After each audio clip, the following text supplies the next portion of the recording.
it was an interesting note, right? Like, we have people who go to jail for all types of things. We have people, particularly when we're talking about the GOP. It's always interesting when the GOP has a scandal and like it's brushed under the rug, or they apologize, or we have like 50 people write a letter about how such a good man or good person of Christ that person is.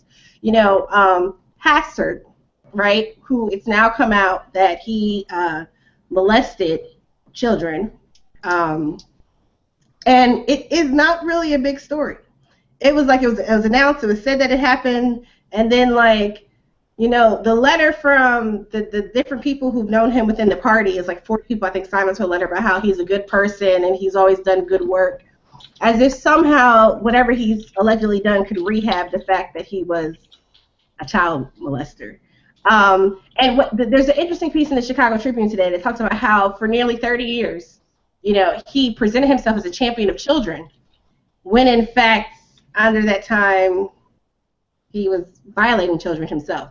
But the fact that it's not a bigger story, right? Like, one of the most longest-serving, powerful people, a former U.S. House Speaker, could do such a thing. Like, it's just like, oh yeah, that happened. Mm-hmm. We seem to have, as a nation, we seem to have like this, I don't know.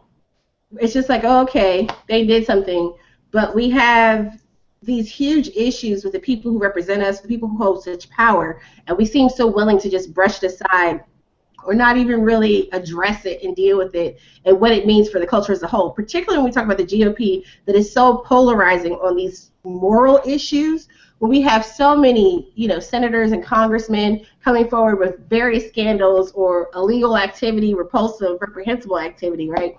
So I think the conversation about whether or not,